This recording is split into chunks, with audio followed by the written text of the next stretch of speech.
তরকারি কড়াইশুঁটি দিয়ে আলুর দম। কে কে ভালোবাসো খেতে আলুর দম? এটা রুটির সঙ্গেও ভালো লাগে। আবার এই যে আলুটা ভেজে নেবো, আলুটা বয়েল করে নিয়েছি, আলুটা ভেজে নেব।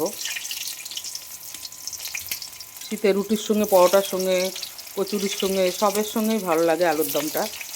আর সাথে সাথে যদি হয় কড়াইশুঁটির কচুরি, তাহলে তো জমে যাবে। শীতকালে আলুর দমটা হেভি লাগে খেতে, নতুন আলুর দম। ছোটো আলুর দমটাও ভালো লাগে, তো আজকে আমাদের ছোটো আলু নেই, তো সেই জন্য বড় আলু দিয়েই বানাচ্ছি আলুর দম। আলুটাকে ভালো করে ফ্রাই করে নেব, এইভাবে লাল লাল করে ভেজে নেবো আলুগুলো। এবার তুলে নেবো আলুগুলো।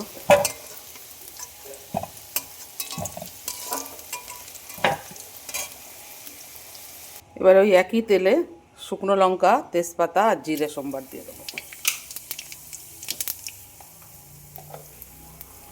ফোড়নটা একটু লাল লাল হলে, ভালোবাসা দিয়ে রান্না করলে রান্না সত্যি টেস্ট হয় এবং ভালো হয়, রান্না যদি একটু ভালোবেসে করা যায়।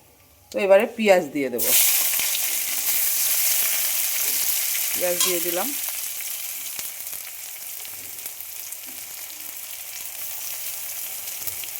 আর একটু কাঁচা লঙ্কা কুচিয়ে দিয়ে দিলাম।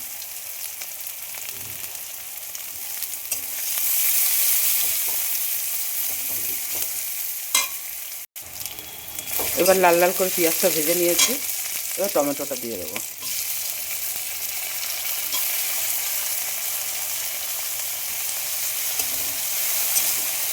টমেটোটা দিয়ে একটু লবণ দিয়ে দেবো। লবণটা দিলে টমেটোটা খুব তাড়াতাড়ি, স্বাদ মতো লবণ দিয়ে দিলাম, খুব তাড়াতাড়ি হয়ে যায়, সিদ্ধ হয়ে যায়। এবার আদা রসুনের পেস্টটা দিয়ে দেবো। এই যে আদা বাটা দিয়ে দিলাম, রসুন বাটা দিয়ে দিলাম। এবার এটা খুব ভালো করে কষে নেব। এবার কড়াইশুঁটিগুলো দিয়ে দেবো।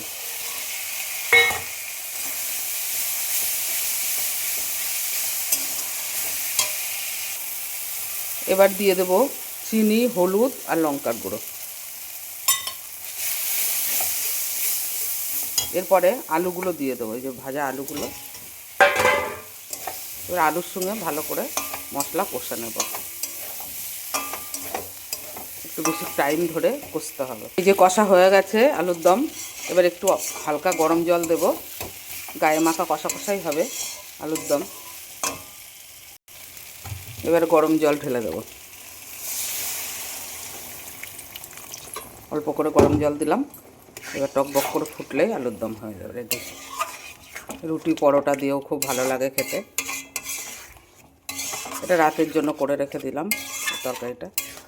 কার কার ভালো লাগছে রান্নাবান্না? যদি ভালো লাগে ভিডিও অবশ্যই দেখবে, ভিডিও ঠেলবে না, ভিডিও দেখে গঠনমূলক কমেন্ট করে যাবে। নতুন বন্ধুদের বলবো অবশ্যই কমেন্ট করবে। ধন্যবাদ।